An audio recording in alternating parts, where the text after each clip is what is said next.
I'm continuing to build this ancient Egyptian stool. Here's what it will look like eventually. I've got the bottom part here assembled without any glue at this point.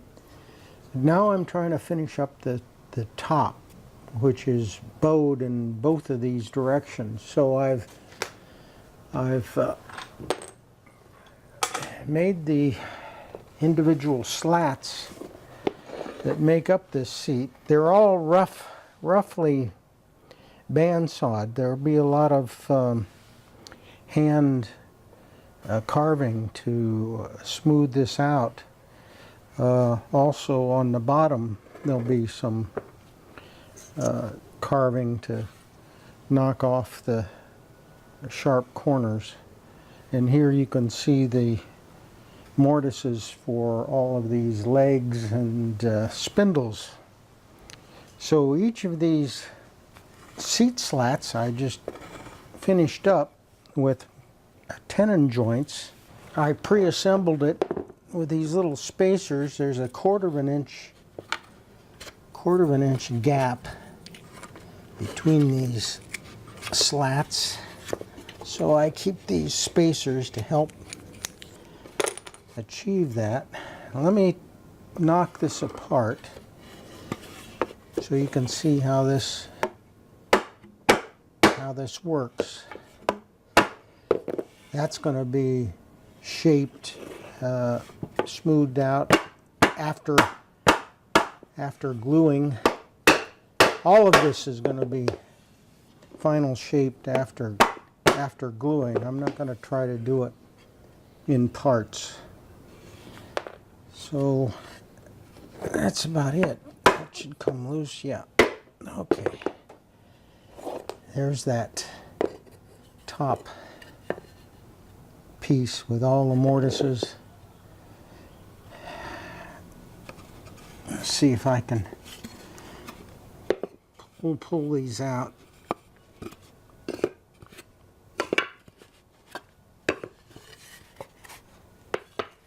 And these all these parts started as rectangular solid pieces, and when they were in that shape I was able then to create the joinery.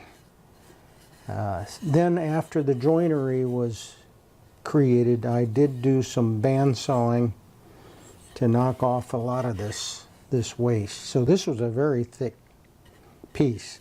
And all of these slats were rectangular cross-section to start with before I bandsawed them. I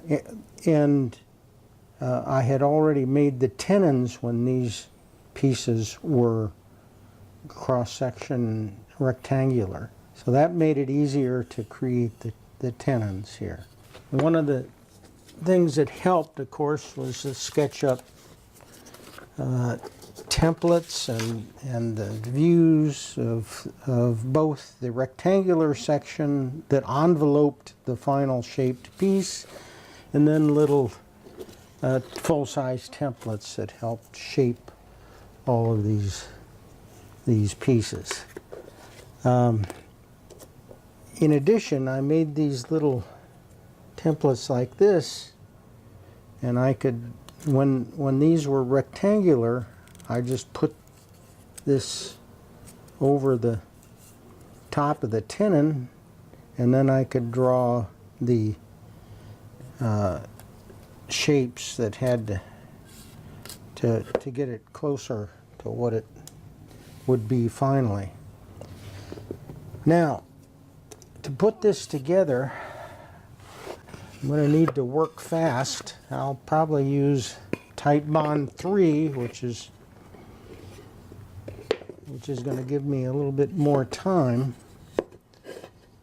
And the way I'll do this is to set the I've got triangle marking on here, so I know how all these things orient. And that goes there, triangle properly. Here's a piece that goes in there.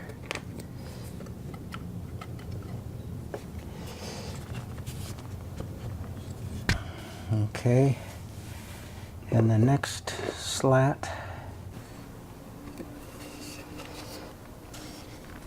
there we are. That's better. And this one goes like this.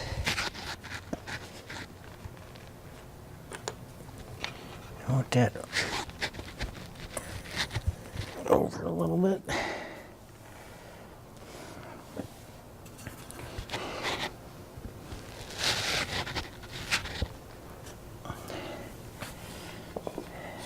And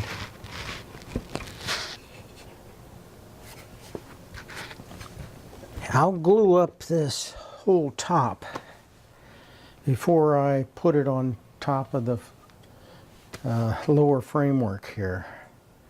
So I'll have this all assembled and partially carved out and shaped.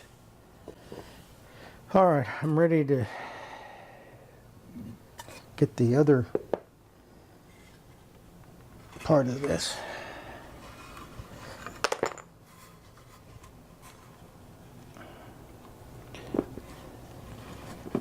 So this is a little tedious to get all these parts, all these tenons to begin.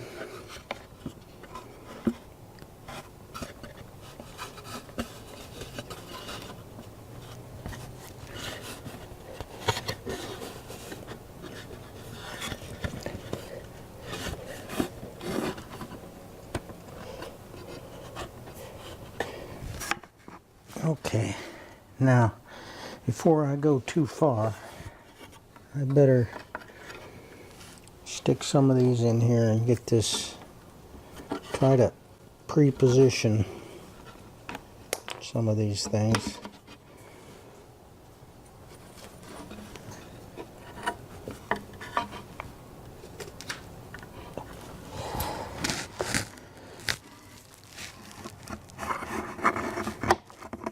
Yeah, that goes there. Now, can I get this in here? I should just be able to push this down. And it seems to be going pretty well.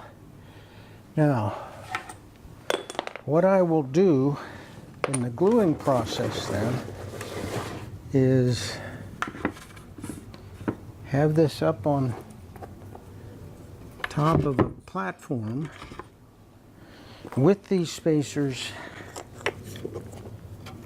installed.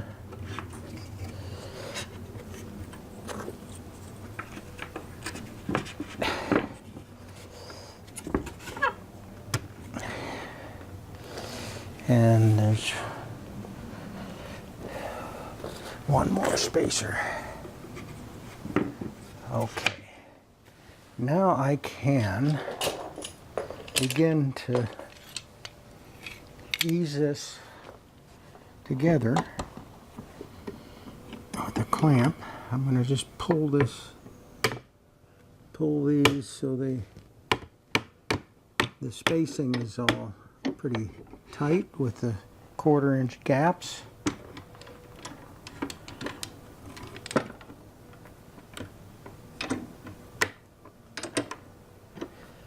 That way, and then I can come in this way.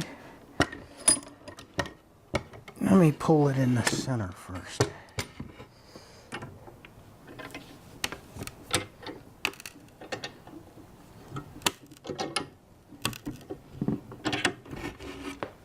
And then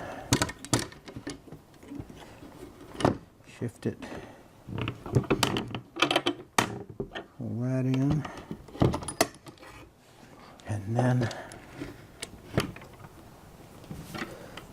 that one. I'll give it another squeeze in the middle here.